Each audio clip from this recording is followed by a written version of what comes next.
They called me a poor old man, the kind of phrase said with a pitying smile and an impatient glance, as if I were a relic cluttering up the street corner.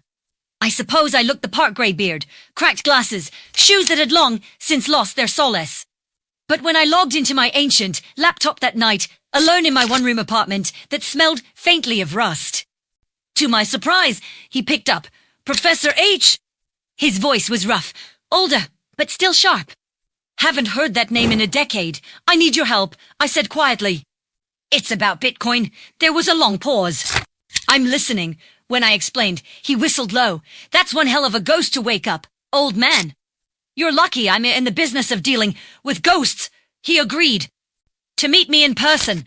Bring nothing digital," he warned. "No phones, no drives, no trace. If you've already connected that wallet online, they've seen you. Who's they?" I asked. "You'll find out soon enough," he said. "Just don't do anything stupid until we talk." That was 4 days before. My apartment was broken into.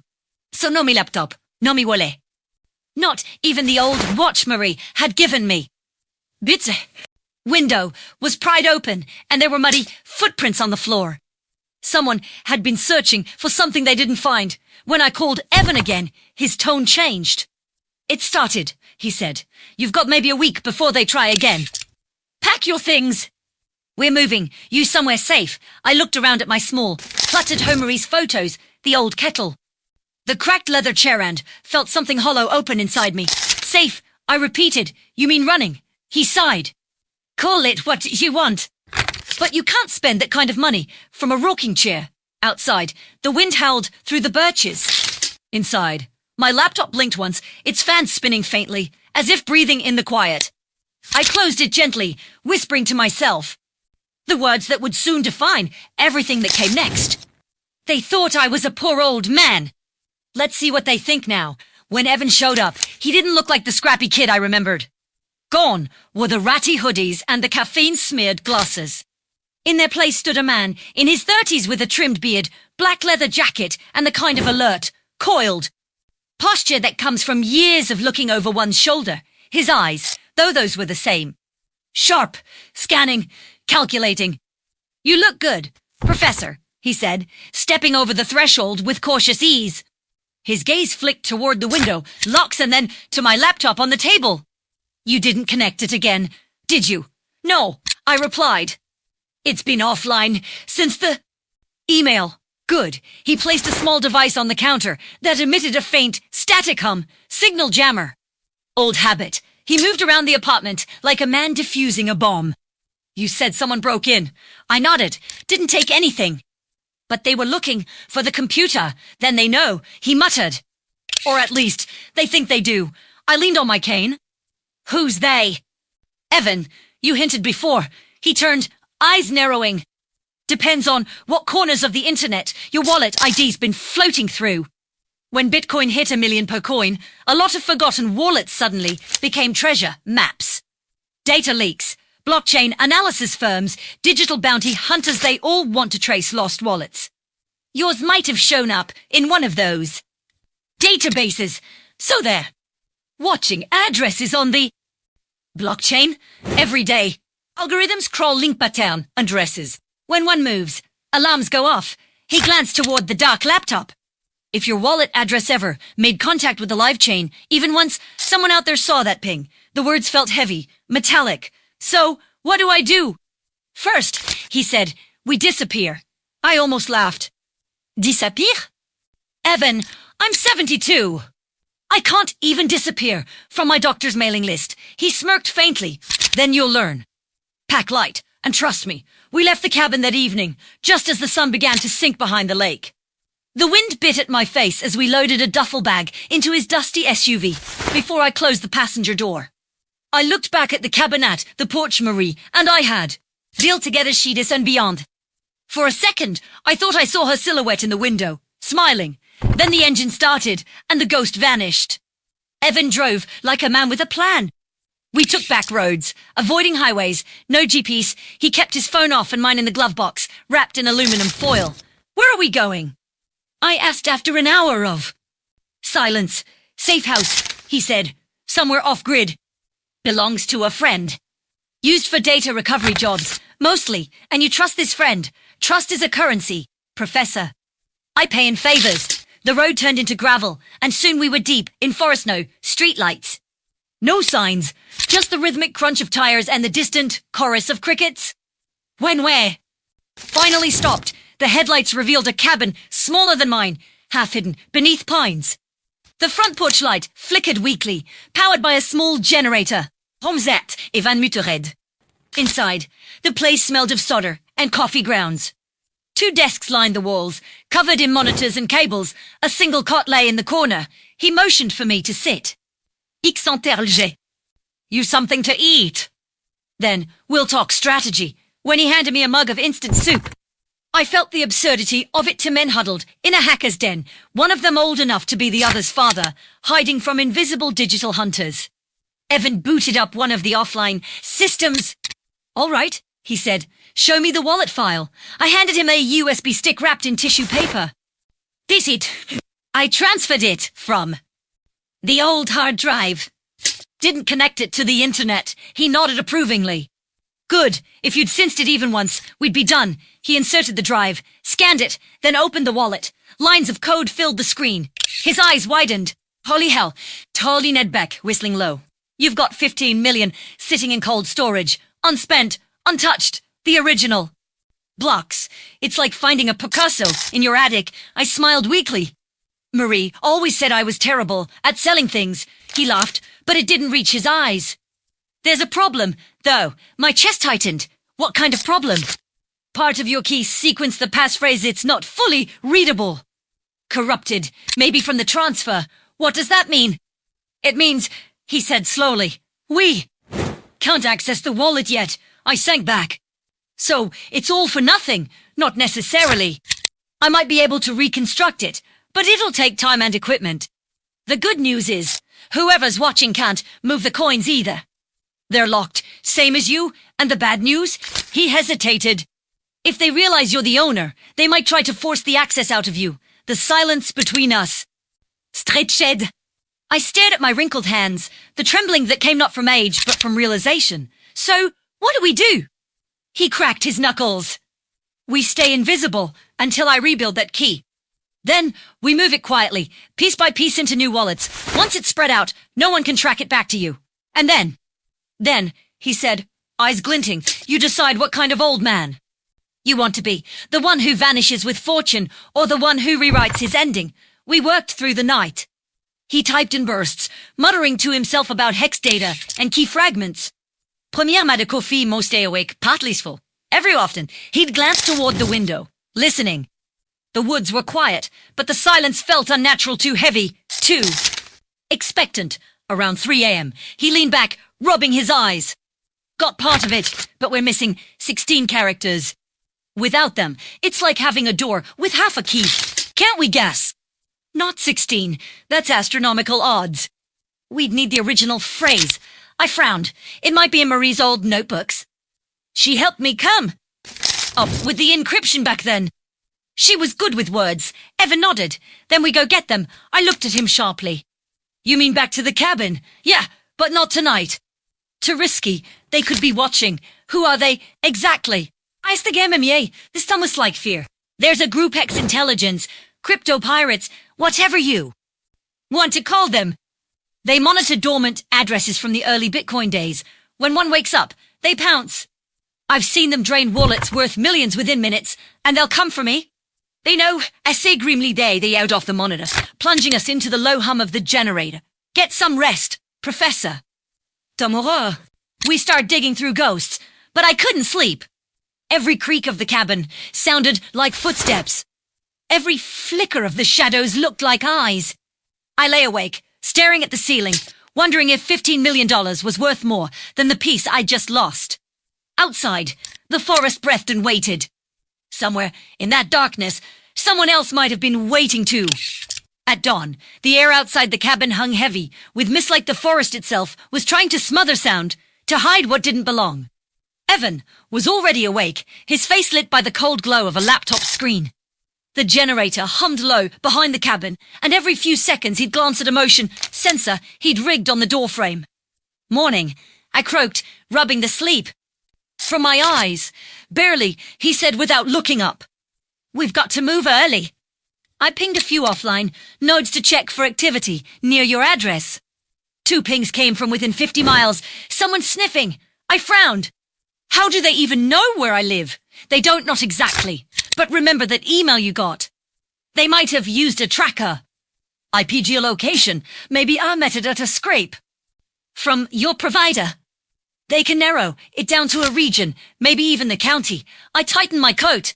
So they're coming. He finally turned to me, his expression unreadable. They're looking. That's enough. We packed quickly my laptop, the USB, his gear. Evan loaded everything into a metal case, double-sealed, and slipped it under the back seat. Before we left, he handed me a burner, phone wrapped in foil. If we get separated. This is how you reach me. No names, no locations. Just say the word ghost and hang up. Ghost, he smirked.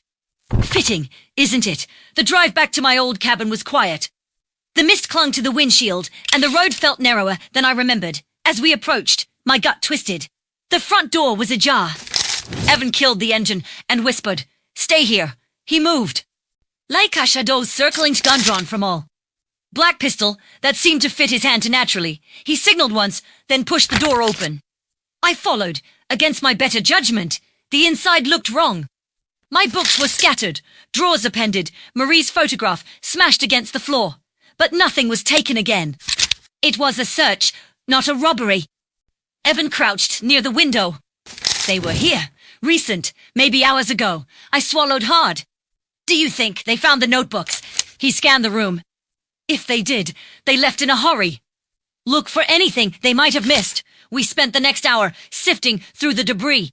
I found one of Marie's old journals under the floorboard, the corner peeking out like a buried secret. The leather cover was cracked, the pages yellowed. My hands trembled as I opened it. Her handwriting steady, elegant still smelled, faintly of the lavender perfume she used to wear. Evan leaned over. This the one? I nodded. If there's a clue to the passphrase, it'll be here. We sat at the table, scanning each page. Marie had filled it with poetry, sketches, grocery lists, but nothing that looked like code.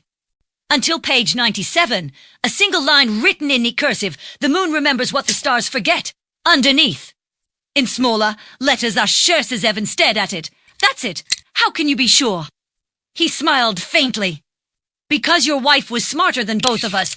16 missing characters. H probably stands for hidden or hash. We'll cross-match this phrase with your old encryption key. If it visa checks him, it'll unlock the wallet. I closed the journal, my throat tight. She always said she'd leave me something to remember her by. Before we could leave, the floor creaked near the door. Evan froze, motioning for silence. The air shifted, and then footsteps outside. He whispered, "Get down." I ducked behind the counter as he moved to the window. A dark shape passed by, then another. I caught a glimpse through the glass. 2 men, both in dark coats, wearing caps pulled low. One held something metallic. Evan mouthed, "2 of them." The first knock wasn't really a knock, it was more like a test, a slow tap against the wood. Then a voice, calm and deep. "Mr. Harrison, we'd like to have a word." Evan looked at me sharply. I mouthed back. "What do they want?" He didn't answer. Instead, he reached into his bag and pulled out a small smoke canister. The voice outside continued, "We know about the coins, sir. We're not here to hurt you. We just want to talk." I felt my pulse thunder in my ears. Evan whispered, "They're lying. Once they confirm your results, take your worse." The doorknob rattled. Evan yanked the pin from the canister and rolled it toward the window. The hiss was immediate. Thick white smoke flooded the room. "Out the back!" he shouted. I stumbled after him, coughing. The smoke burned my throat, my eyes. We pushed through the back door and into the trees. The cold air cut like knives as we ran, branches whipping at our faces. I could hear voices behind us shouting, coughing, closing in.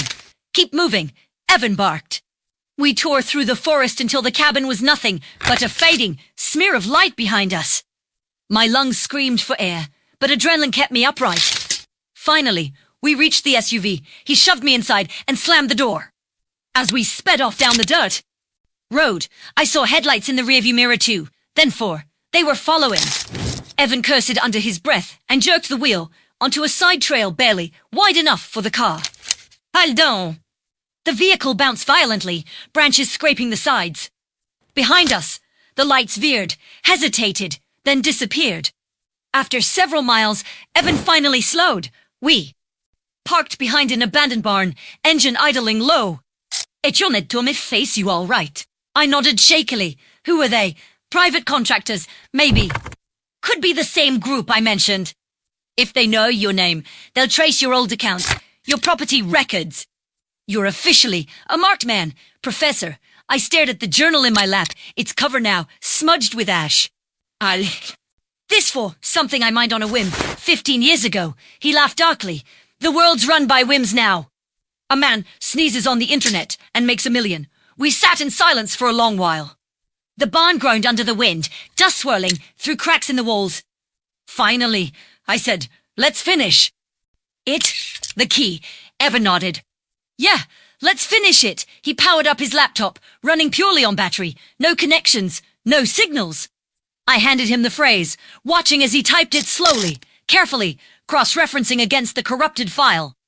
The cursor blinked for a long, breathless moment. Then the screen flashed green. Holy! Evan's voice. Broke. It worked. The checksum's valid. So, we have it. Itioned tomitwine on fear. We have it. For a moment, the barn was completely silent. Then, distantly, a sound a single crack in the woods, like a twig breaking. Evan froze. He whispered, "But they found before and the ban light flickered once, then went out." The darkness inside that barn wasn't like ordinary night. It was thick, suffocating, the kind that seemed to hum with hidden breath. Evan killed the laptop screen instantly, plunging us into blackness. Only the wind groaned through the slats, carrying the faint scent of oil and wet earth. I could barely hear my own breathing over the pounding in my ears. "Don't move," Evan whispered, voice sharp and barely audible. "They're close." My heart was a hammer in my chest. Somewhere outside, boots crunched on gravel slow, deliberate, then another pair. 2 men, maybe 3. Evan slid silently to the far wall, pistol drawn. His silhouette moved like liquid shadow. He pointed to fingers to his eyes, then toward a slit in the wall where a dim light flickered between trees. I crouched beside a pile of broken crates, clutching Marie's journal like it might shield me from bullets.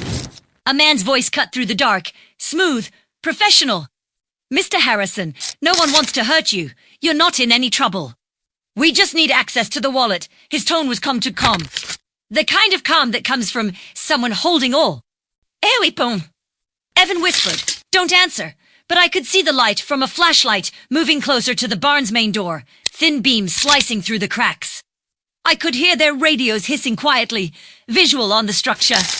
To heat signatures inside. Evan's jaw tightened. "Damn it, they've got thermal. What do we do?"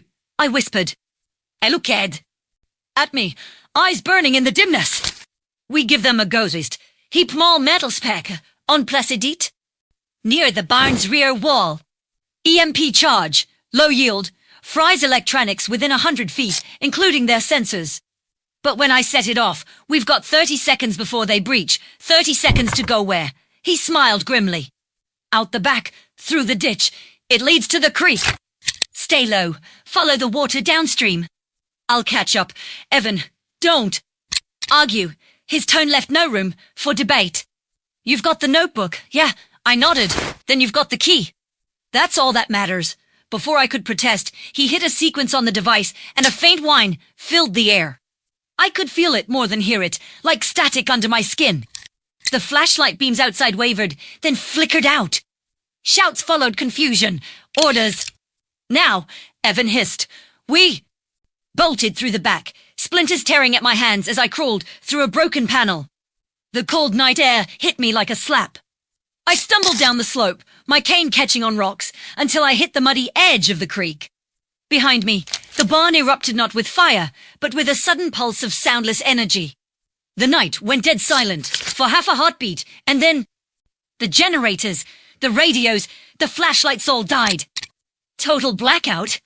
Première tournée d'onf just swing open. Muzzle, flashes blinked inside like lightning, trapped in a jar. Evan's voice roared above the chaos. "Go, Professor. Then another flash, louder this time. I ducked, slipped into the creek, and ran. The icy water clawed at my legs, but adrenaline pushed me forward. Every sound in the forest was amplified, the snap of branches, the rush of water, the ragged pull of breath. After what felt like an eternity, the gunfire faded. I didn't stop. Not until the first sliver of dawn began to bleed through the trees. When I finally log burning, première look back. Smoke was rising from somewhere far behind, faint against the morning sky. I didn't know if Evan was alive. I didn't even know where I was. But the USB drive was still in my coat pocket, and Marie's journal was clutched tight against my chest. That's when I saw the shape in the water. At first, I thought it was debris, a branch or rock. But as I leaned closer, I realized it was a drone. Smile. Matte black, its rotors bent, its lens cracked but still faintly glowing red. A watcher. Even fried by the EMP, it looked menacing. I pushed it deeper under the water. Think he'd come alone, did you? The line went dead. I sat there, gripping the receiver, the static hum still buzzing in my ear. The words replayed in my mind, each one heavier than the last. They'd gotten to him. Or he'd been one of them all along. Either way, I wasn't alone anymore. And the real game, had only just begun. The motel room felt smaller. Bise second, j'étais voir salve Rosenclose. Listening. The voice on the phone had left behind a chill that wasn't in the air, but in the space beneath my skin, that crawling sense of being watched. Of the quiet before a trap snaps shut. I stood and checked the window. Nothing. The parking lot outside was empty except for a single dusty sedan parked to. Space is over. No movement. No shapes in the reflection. Yet every instinct screamed that I was being observed. The phone rang again. Once. Twice. I let it ring. By the seventh chime, it stopped. The silence that followed was worse.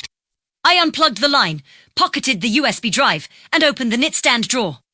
The motel Bible was still there, as they always were. Ainsi dit, someone had left a business card. Tolo's private, security, a phone number, no name. Juste le logo a wolf's hedge of my Dutch clats. Evan had mentioned them once, years ago. During one of his rants about corporate shadow operations, Tolo's, ex-intelligence, ex-military, all the bad men who learned how to make money off secrets. Instead of patriotism, and now they wanted mine. I sat on the edge of the bed, turning the card over and over in my hands. Was Evan one of them, or had they taken him and were using his name? Either way, staying him and dying here. I needed to move. I stuffed the journal, laptop, and a few clothes into the motel's laundry bag, then walked out the back door into the service alley. It smelled of oil and rain. My leg ached with every step, but fear has a way of numbing age. I followed the alley until I reached the main road, where an old Greyhound bus idled by a convenience store. Its destination, sign read, Albany. Perfect. I bought a ticket in cash, keeping my head low. As I climbed aboard, I caught a glimpse of myself in the side mirror, haggard, grey, hollow-eyed. No one would see a millionaire there. Just another ghost blending into the cracks of the world. The bus rumbled to life, and I took a seat near the back. The vibration beneath my feet felt strangely comforting, the rhythm of escape. I stared out the window as the town receded, buildings dissolving into mist and asphalt. But then, halfway down the road, I saw it. A black SUV, 3 cars behind us, keeping pace. My stomach dropped. I tried to tell myself it was coincidence, paranoia, but the vehicle stayed there through every stop, every bend. When the bus pulled over at a rest stop 30 miles out, the SUV did too. I waited until most passengers had disembarked before following, pretending to stretch my legs. I kept my eyes on the reflection in the vending machine glass. Two men stepped out of the SUV. One was tall, clean-cut, wearing sunglasses despite the overcast sky. The other was broader, head-shaved, jacket too tight around his shoulders. They scanned the crowd. And then one of them raised a phone to his ear. My pulse spiked. I slipped behind the convenience store, heart hammering, the gravel crunching softly under my shoes. There was a service path that led into the woods. Without thinking, I took it. The canopy swallowed me almost instantly, and the hum of engines faded behind me. I walked for what felt like hours. Birds cried overhead. Somewhere nearby, water trickled. A creek, maybe. The ground was soft with pine needles. For a moment, I almost let myself breathe. Then my burner phone buzzed. Unknown number. I stared at it for a long time before answering. Yes, a man's voice, Manjarkam. Low! You're making this harder than it has to be. Mr. Harrison, I froze. Who are you? You already know who we are. We just want what's ours. The wallet. The keys. They're not yours. Everything is someone's. Eventually. The voice chuckled softly. You've had a good run, old man. But this isn't your world anymore. Your religious gold. Je vis tuis and we'll let you walk high. A pause. Then you'll disappear like Evan did. My throat tightened. You killed him. Don't flatter him. He sold you out before we ever showed up. I wanted to disbelieve it, too. Cling to the idea that Evan had been the one good man. Left in this twisted circle. But the voice was too certain, too smug. Why me? I whispered. There are richer men than me out there. Stronger, smarter, because you were the first, Mr. Harrison, the early miners. The pioneers who built this market from nothing. You hold legacy coins, pure, untainted, untraceable. They're worth more than money. History, and history belongs to those who can control it. The line clicked dead. I stood there, surrounded by the hiss of wind and insects, staring at the phone. My legs felt weak, but my mind burned. They wanted control. Not the money, no tea really, the asterisk power asterisk of it. The untraceable kind that governments couldn't tax, that corporations couldn't counterfeit. And I was their last loose end. By dusk, I reached an abandoned ranger station near the edge of the woods. The door was unlocked, the interior coated in dust. A few old maps still hung on the walls, yellowed and curled. I lit a candle from a half-burned pack in the drawer and sat at the desk. For the first time since this nightmare began, I connected the laptop. No Wi-Fi, just the cold, local. Off good. I opened the wallet file, entered the recovered key, and watched as the balance appeared again. 327 point for 8 BTC minus $15,312,998.20. Somushbo saying hard drive. I thought of Marie, of her quiet laugh when I tried to explain Bitcoin to her years ago. You're chasing ghosts. Harold, she'd said. Maybe one day they'll chase. You back. I smiled sadly. You were right, my love. Then I began typing, not a transfer, a message. I used a hidden field on the blockchain, embedding text into an unused transaction output. Only old miners knew how to do it. If you're reading this, I'm not dead yet. To those who think would let a ghost première encrypté dit. And sent a fraction of a coin, just enough to publish the message to the chain. Somewhere out there, they'd see it. They'd know I was alive. And that I wasn't going quietly. But even ghosts need allies. I closed the laptop, pocketed the drive, and stared at the map on the wall. One location caught my eye, Adirondack Signal Relay Station. Decommissioned 2018. Evan had once mentioned it as a safe spot for off-grid transfers. If I could reach it, maybe I could scatter the coins across dozens of addresses, make them untouchable. I packed my things, ready to move again. But as I blew out the candle, I noticed something outside the cracked window, a faint red light, pulsing. A drone, and this time it wasn't broken. The whine of its rotors grew louder, circling the cabin like a mechanical vulture. Then another joined it, and another. I grabbed the bag and ran for the back door, heart pounding like a war drum. The forest exploded with light, voices shouted from the trees. And somewhere in the chaos, one cold, mechanical voice spoke through a loudspeaker, distorted. Commanding, final, Mr. Harrison, it's over, hand over the wallet, but they were wrong. It was only just beginning. The forest blazed with white beams cutting through the mist, a dozen searchlights sweeping like the eyes of angry gods. I could hear the metallic buzz of the drones circling above, the snapping of twigs under boots closing in from all sides. My every breath came out in visible puffs, fast and shallow. I dropped to my knees behind a fallen tree and pressed my back into the damp bark, clutching the bag against my chest. Mr. Harrison, the voice boomed. Again, through the speakers, echoing between the pines. You've had your fun. Don't make this difficult. We only want the drive. Hand it over, and we'll leave you in peace. Peace. The word sounded obscene coming from that machine-filtered growl. I'd spent the last 10 years of my life learning the shape of silence, of real peace.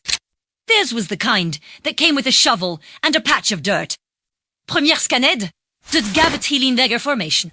Their flashlights danced like fireflies, coordinated, methodical. These weren't amateurs. If Tolos really was behind this, they'd fan out and close the perimeter in minutes. Première nez des dents et des yeux, ça m'expect. That's when I remembered the old relay station. If I could reach it, I might still have a chance to move the coins. I'd seen the coordinates on the map, northwest, less than 4 miles through the forest, 4 miles through hell. I took a deep breath, forced my body low, and began to crawl through the undergrowth. The wet earth clung to my palms, the smell of pine sap-sharp in my nose. Every few seconds I froze as light washed over the trees, waiting for the shadows to shift. One of the drones passed directly overhead, a low hum like an angry hornet. I stayed still until it drifted on, its red light blinking in rhythm with my heartbeat. Then, a voice much closer, human this time. He's on foot. Thermal shows movement heading north. Toi signature, wait, Conway. 1 hard have, 4. The first time, I let myself believe he might actually be gone, and it hit me like ice. I wanted to mourn him, to stop and breathe and feel something, but there was no time. Regret was a luxury for men not being hunted. I moved faster. Branches tore at my coat, the ground sloped upward, rocks slick with moss. Once, I slipped and hit my knee, so hard I saw stars, but I bit down on the pain and pushed. Forward, the bag thudded against my ribs with every step, heavy as a curse. Then, a new sound cut through the forest, the crack of a rifle, bark splintered inches from my shoulder. I ducked instinctively, rolling behind a tree. Another shot, then another. They weren't trying to scare me anymore. I pulled a small flashlight from my pocket and smashed it against a rock. The bulb shattered, spilling its battery and circuitry. Using cold star-leaning, I improvised the emitter. I tossed it 10 yards away, into the brush. Moments later, gunfire erupted again, targeting the decoy's faint glow. I ran, the forest blurred. The drones swarmed above, their beams slicing through. The trees, searching. I kept moving until my legs screamed for mercy. The air grew colder, the fog thicker, until finally through the mist I saw it. The relay station. It rose from the clearing like a forgotten, monument-trusted steel towers, half-collapsed satellite dishes, cables coiling through weeds. The main building was a squat concrete bunker, its door hanging open like a broken jaw. I stumbled inside, coughing from exhaustion. The interior smelled of mold and burnt circuitry. Rows of dead servers lined the walls. There. Lights long gone.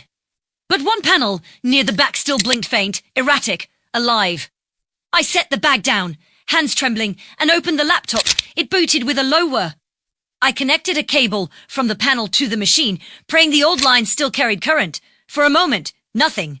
Then, connection. Not to the internet, not directly, but to a buried relay.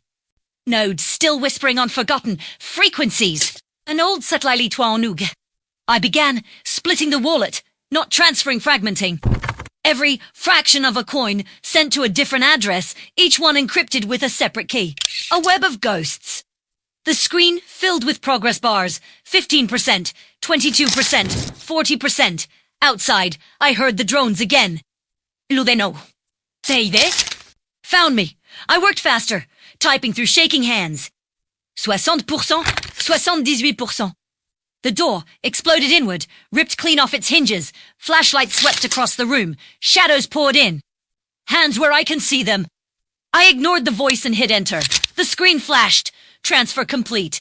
The coins were gone, scattered like ashes in the wind. Untraceable. Something slammed into my back, knocking the air from my lungs. I fell forward, face hitting the cold concrete. Boots surrounded me. A hand yanked the laptop away. The man who stepped, interview was tall, dressed in tactical black, face half hidden, behalf. But his eyes sharp, clinical, spoke of a different kind of predator. Well done, Mr. Harrison, he said, voice calm and precise. You've just made $15 million disappear. Care to tell me where? I spat blood onto the floor. Everywhere. He crouched down, studying me like a specimen. Hey! Think you've beaten us? You old fools always do. He gestured, and one of the men lifted the laptop. Decrypt it. Now. It won't help, I rasped. Even if you find one address, the rest are scattered across cold. Knowed some might never wake again. He smiled thinly. Then I suppose you're useless. He raised his gun. A shot echoed. But not he from him. The man's head jerked sideways, and he dropped instantly.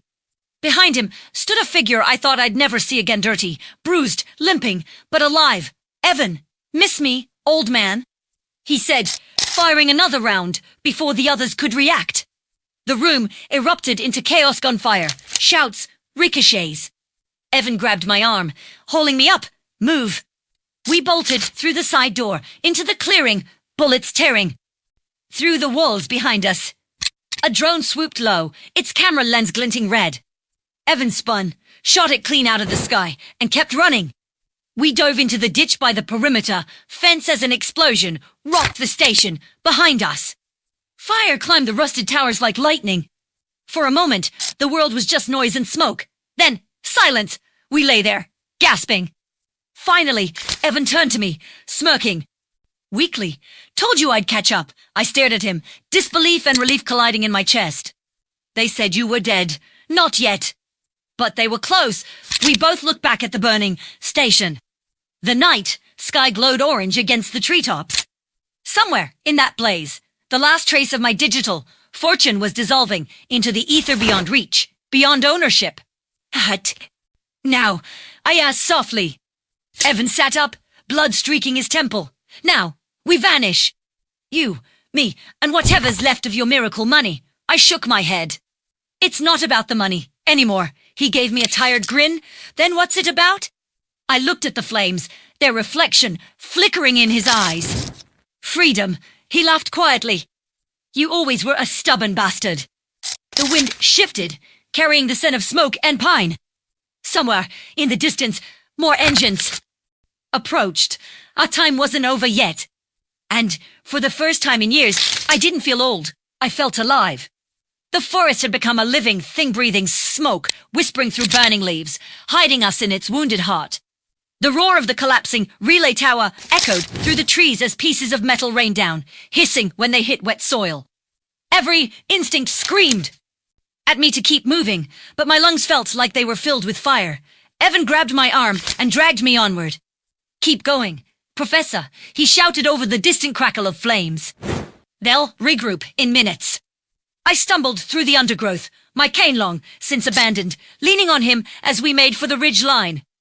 Behind us, the forest glowed with the dull, pulsing light of the fire, the last trace of the coin's resting place. When we finally crested the ridge, we collapsed beside an outcropping of rock. Evan tore a strip from his sleeve and pressed it to a bleeding wound at his shoulder. You're hit, I said, panting. Nothing new, he muttered. They always manage to take a piece. Evan, we need to get you to a hospital. He shot me. A look that could have frozen steel. And tell them what? That I got shot while rescuing a 70-year-old crypto fugitive from a black ops syndicate. He laughed dryly. I'll pass. He reached into his coat and pulled out a small, dented flash drive different from mine. Backups, he said, waving it. You didn't think I'd let you scatter everything without a failsafe, did you? I frowned. You kept a copy. He smirked. Not a copy, an encryption trail. If we ever need to reassemble the fragments, this will lead us to them. My stomach dropped. Evan, do you have any idea what that means? You've just made us the most hunted men alive. He met my eyes, his grin fading into something quieter. We already were. Below us, the forest.